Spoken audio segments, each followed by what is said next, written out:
Class 5 का हिंदी पाठ 13 है कदम्ब का पेड़। यह एक कविता है।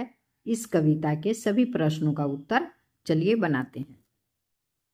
कविता में से प्रश्न है, बालक कन्हैया क्यों बनना चाहता है? बालक कन्हैया क्यों बनना चाहता है? तो लिखेंगे, बालक माँ के साथ लुक्का छिपी जैसा कुछ खेलना चाहता है जो बाल स्वभाव के अनुकूल है। 2.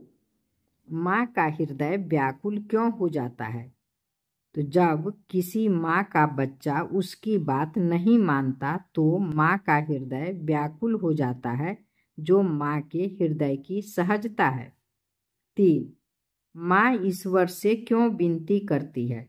तो माँ ईश्वर से अपने बच्चे की सलामती के लिए विनती करती है। प्रश्न 4. बच्चे को नीचे उतरने के लिए किन किन प्रलोभनों की बात की गई है?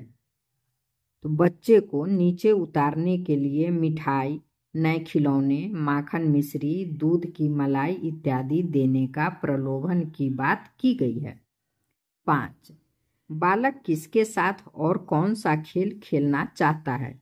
तो बालक अपने माँ के साथ लुक्का छिपी का खेल खेलना चाहता है। अब है आपके अनुभव। प्रश्न 1 है, इस कविता की कौन कौन सी पंक्तियां आपको सबसे अच्छी लगी और क्यों?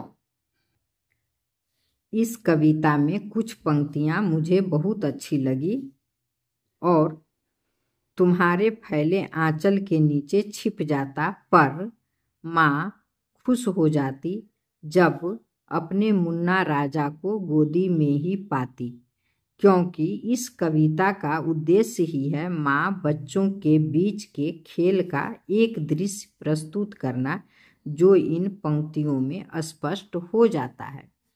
2. अपनी माँ को खुश करने के लिए आप कौन कौन से काम करते हैं? उत्तर, अपनी माँ को खुश करने के लिए माँ की गोद में बैठ जाते हैं और तुतली बोली में बोलते हैं, मेरी मम्मी, प्यारी मम्मी इत्यादि। प्रश्न 3. पेड़ पर चढ़ने का अपना कोई किस्सा या अनुभव सुनाइए। तो उत्तर, आप बच्चे अपना अनुभव सुनाएंगे, मैं अपना लिखी हूँ। उत्तर, मैं भी पेड़ पर चढ़ता हूँ। प्रायः अमरूद के पेड़ पर चढ़कर अमरूद तोड़ना एक काम मान लिया हूँ। मैं 6 बहन में अकेला भाई हूँ। जब कभी किसी को अमरूद खाने की इच्छा होती तो मैं तैयार तुरंत बंदर की तरह पेड़ पर चढ़ जाता। यहाँ छूट गया है, पेड़ पर चढ़ जाता। एक दिन की बात है, मैं चुपके से पेड़ पर चढ़ा और एक पका अमरूद आंगन में फेंक दिया। मेरी बहन समझी कोई गिलहरी अमरूद गिरा दी है, लेकिन अमरूद तो सुरक्षित है। यह कैसे हो सकता है? जब वह अमरूद की ओर देखती है तब तक मैं डाली पर लेटकर अपने को छिपा लिया था। जब वह निश्चिंत हो गई, पेड़ पर कोई नहीं है, तो मैं दूसरा अमरूद उसके देह पर फेंक दिया। अब क्या था? वह दौड़ कर आती है और माँ से शिकायत की। माँ भी दौड़ कर आई और मुझे नीचे उतरने पर बल दिया। मैं डर से नीचे उतर गया। चलिए अब प्रश्न 4 है, नीचे लिखे वाक्यों को अपने अनुभव के आधार पर पूरा कीजिए। उत्तर, मेरी माँ मुझे इसलिए डांटती है क्योंकि मैं प्रायः खेला करता हूँ। मेरी माँ चाहती है कि मेरा बेटा खूब पढ़े। मैं चाहता हूँ कि मेरी माँ मुझे खेलने से मना नहीं करे। अगला प्रश्न है, कैसे पता चला? कविता में से उन पंक्तियों को छांट कर लिखिए जिनसे पता चलता है कि उसका बच्चा पेड़ पर बैठा है। तो उत्तर लिखेंगे, मुझे देख ऊपर डाली पर कितना घबरा जाती, वहीं बैठकर फिर बड़े मजे से मैं बांसुरी बजाता, नीचे उतरो मेरे भैया तुम्हें मिठाई दूंगी। दूसरा प्रश्न है, किसी कठिनाई में हम ईश्वर को याद करते हैं, तो इसका लिखेंगे, तुम आंचल पसार कर अम्मा वहीं पेड़ के नीचे ईश्वर से कुछ विनती करती बैठी आंखें मीचे। अब है भाषा की दुनिया। कल शब्द में वी जोड़ने से शब्द बनता है विकल। कल का अर्थ होता है चैन। आज के पहले का दिन, आज के बाद आने वाला दिन, मशीन। वी लगने से अर्थ बदल जाता है विकल। विकल का अर्थ है बेचैन। आप भी नीचे दिए गए शब्दों में वी लगाकर नए शब्द बनाइए। तो यहाँ है वी लगाना है मल, तो मल में जब वी लगाएंगे तो हो जाएगा विमल। वी लगाएंगे विनम्र, विदेश, विचित्र, विशेष, विनाश। तो ये यहाँ लिख देना है सभी में वी लगाकर। आगे बढ़ते हैं। 2, सही शब्दों से पत्र को पूरा कीजिए। पक्षी, झाड़ियाँ, गेट, फूल, फव्वारा, नीला, पेड़, बगीचे, घास। इसमें जो खाली स्थान है उसको भर करके इस पत्र को पूरा करना है। प्रिय मित्र अली, इस पत्र में मैं तुम्हें अपने घर के सामने बने बगीचे के बारे में लिख रहा हूँ। मेरे बगीचे में रंग बिरंगे फूल खिले हैं। वहाँ आम के बड़े बड़े 5 पेड़ हैं। पानी का एक फव्वारा भी है। वहाँ सुंदर घास उगी है। ऊपर नीला आसमान दिखाई देता है। आसमान में पक्षी उड़ते रहते हैं। बगीचे के अंदर जाने के लिए एक बड़ा गेट है। अगली बार आओगे तो तुम्हें बगीचा दिखाऊंगा। तुम्हारा मित्र ननकू। 3 है प्रश्न, वचन के सही रूप से खाली स्थानों को भरिए। वह, यहाँ पत्ता है तो एक पत्ता में तो कोई छिप नहीं सकता है, तो अनेक पत्ता में छिपेगा, तो यहाँ लिखेंगे पत्तों। वह पत्तों में छिप गया। पेड़ की डालियां नीचे आ गई। यहाँ डाली है तो यहाँ हो जाएगा डालियां नीचे आ गई। कन्हैया के पास एक बांसुरी है। एक ही है तो बांसुरी ही लिखेंगे। चिड़िया ने पेड़ पर घोंसला बनाया। हमारे बगीचे में आम के यहाँ कतारें हैं, तो कतारे का मतलब है अधिक पेड़ है। एक पेड़ का तो कतार होगा नहीं, एक से अधिक पेड़ का कतार होगा, तो यहाँ लिखेंगे पेड़ों की कतारें हैं। मामा जी नया खिलौना लाए। उसने मेरे खिलौने संभाल कर रखे थे। माँ की आंखें भर आई। प्रश्न 4, इस कविता में अनेक क्रिया शब्द आए हैं, जैसे बुलाना, देखना, चढ़ना, बजाना आदि। कविता में से कोई 5 पंक्तियां छांट कर लिखिए जिनमें क्रिया शब्द आए हैं। उन पंक्तियों में क्रिया शब्दों पर घेरा लगाइए। तो मुझे देखने तुम काम छोड़ बाहर तक आ जाती। तो बाहर तक आती, आना इसमें क्रिया है, तो इस पर घेरा लगा देंगे। एक बार माँ कह पत्तों में छिप जाता, तो जाना क्रिया होता है, तो छिप जाना। मैं न उतर कर आता, तो इसमें हो जाएगा उतर कर। मैं न उतर कर आता, तो वह उतर कर नहीं आता, तो नहीं उतरना, उतर कर आता, तो इसमें आना फिर क्रिया हो जाएगा। और तुम्हारे फैले आंचल के नीचे छिप जाता, तो छिप जाना इसमें क्रिया नहीं होगा। मैं न उतर कर आता, तो इसमें तो उतर कर आया ही नहीं, वो जहाँ था बैठा है। और तुम्हारे फैले आंचल के नीचे छिप जाना, तो छिप जाना इसमें क्रिया होगा, तो इसको घेर देंगे। इसी तरह कुछ खेला करते, तो खेलना फिर क्रिया है, खेला करते को घेर देंगे।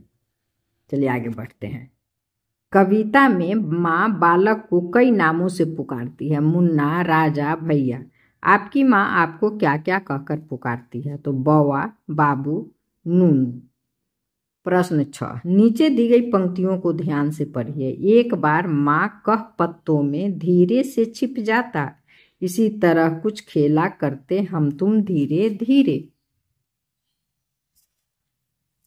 अब देखिए, दोनों वाक्यों में धीरे शब्द का प्रयोग हुआ है।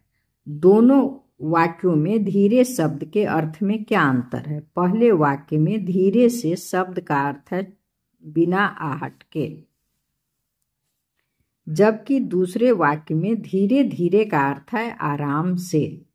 अब कह रहा है कि वाक्यों के रेखांकित अंशों का अर्थ समझाइए। टप, पेड़ से आम टपका, तो यहाँ टप शब्द का अर्थ है एक। टप टप टप, पेड़ से आम टपकने लगे, तो यहाँ टप टप टप शब्द का अर्थ है अनेक। प्रश्न 2 है, नीचे दी गई वर्ग पहेली में खाने की 8 चीजों के नाम दिए गए हैं, खोज कर लिखिए। देखिए, चाट, जलेबी, चावल, हलवा, दाल, खीर, पूरी, खिचड़ी। इसे ही यहाँ लिखना है। अब है कुछ करने के लिए, तो चलिए अब यहाँ से एक, आपके आसपास कौन कौन से पेड़ है उनके नाम लिखिए। तो हमारे आसपास जो पेड़ है उनका नाम लिखना है। हमारे आसपास आम, जामुन, लीची, पीपल, बरगद, अशोक आदि के पेड़ है। प्रश्न 2 है, पेड़ों से होने वाले फायदों के बारे में बताइए। उत्तर, पेड़ से वातावरण स्वच्छ होता है। पेड़ हवा में ऑक्सीजन छोड़ते हैं और हवा से कार्बन डाइऑक्साइड ग्रहण करते हैं। पेड़ मिट्टी के कटाव को रोकते हैं। पेड़ों के पत्ते सड़कर खाद बन जाते हैं। पेड़ों की लकड़ियों का उपयोग जलावन, उपस्कर, गृह कार्य आदि में होता है।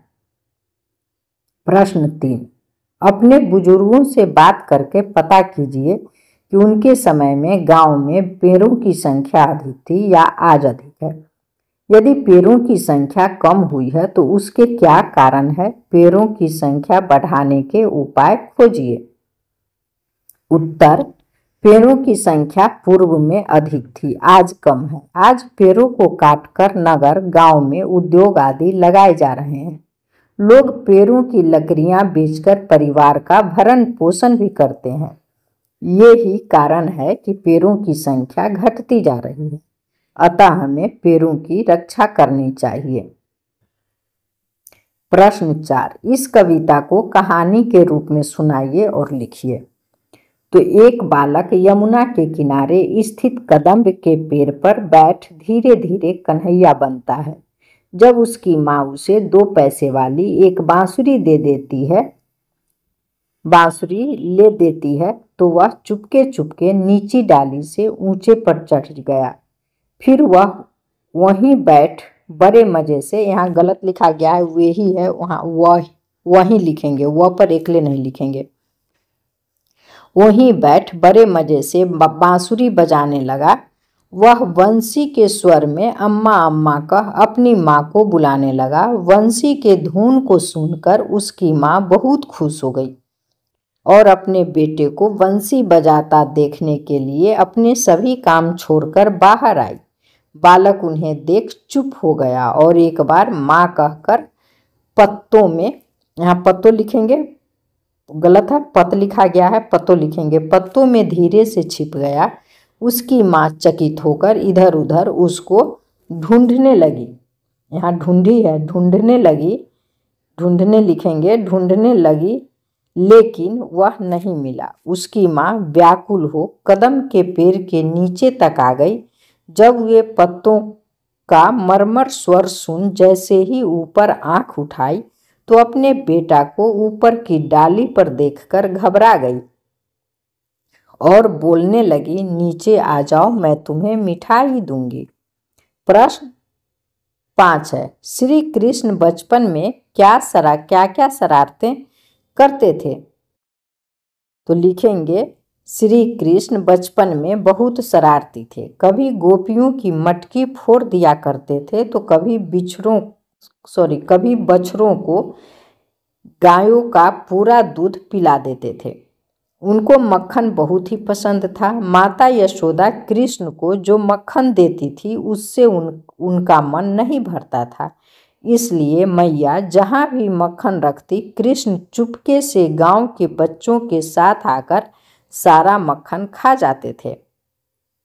वे गोपियों की मटकी पर कंकर मारकर तोड़ देते थे और गोपियों के कपड़े गीले हो जाते थे। जब गोपियां नदी में स्नान कर रही होती थी तो बाल कृष्ण उनके कपड़े चुरा लेते थे। बाद में उन सभी के विनती करने पर उनके कपड़े वे लौटा देते थे। धन्यवाद। फिर मिलेंगे अगले चैप्टर के साथ।